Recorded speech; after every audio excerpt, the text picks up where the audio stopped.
One of the things that I really fear and feared for a very long time was that I won't achieve the goals that I've set for myself. And for a long time, this limited me from actually going out and trying different things out, trying different ways of achieving that goal, because I thought, well, at some point, what is the point of doing all of this work if in the end I'm not even certain that I'm going to get to my goals? And I thought that was a very reasonable claim, and I thought it was unique to me that I had this problem and probably no one else did. But then I read a couple of different biographies by different people, by Lincoln, by Ed Catmull, by Nelson Mandela, and I realized that my struggle is completely common and very easy to fix in some way. So let me tell you a couple of stories which will illustrate what I mean here. The first one is by Ed Catmull and is related to his goal of creating the first animated movie. For a very long time, he was interested in creating animations. Ever since he understood Walt Disney and his amazing crafts, he wanted to do that himself. But he realized, and as he went to university, he realized that the technology was not there at all. However, because his desire to do that, desire to create a new product, a new idea like that was so great, he continued on. First, at the university, he created the first arm, created the first animation of an arm, which, though was very rudimentary and basic, was one of the first exploratory insights into how he could achieve his goal. Then he went on to create his own pseudo company at a New York Technology Institute. And though that didn't have much success either, he nevertheless continued on with his goal, then going on to Lucasfilms, where he was an important member of the animation studio. As you know, Lucasfilms created Star Wars, and that needed a lot of different animations, which at the time were absolutely at the cutting edge. So he was there, and he was working on that too.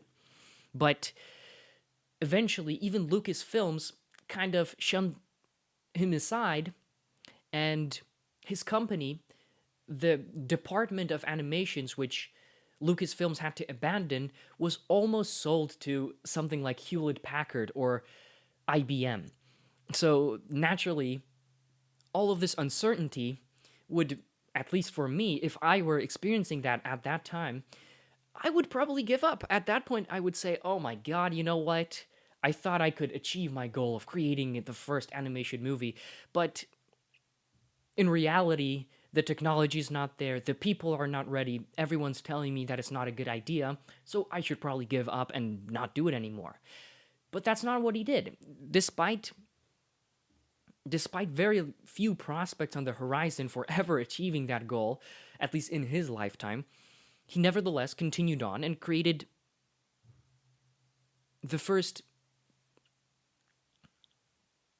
and created Pixar. That's how he started it, along with a person he met along the way called Ed Lasseter. Now, what they did, after 20 years of struggle since the beginning of that story, which I mentioned, when he was interested in Walt Disney's crafts and wanted to create something of his own, 20 years later, only then did they begin work on their first animation movie called Toy Story, which you probably heard about because it's an absolute hit, and it was the first animation movie, and everyone was excited about that. So I think the lesson behind this story is that there's an immense amount of uncertainty in the goals that we pursue as long as we continue on and try different things out. First of all, Pixar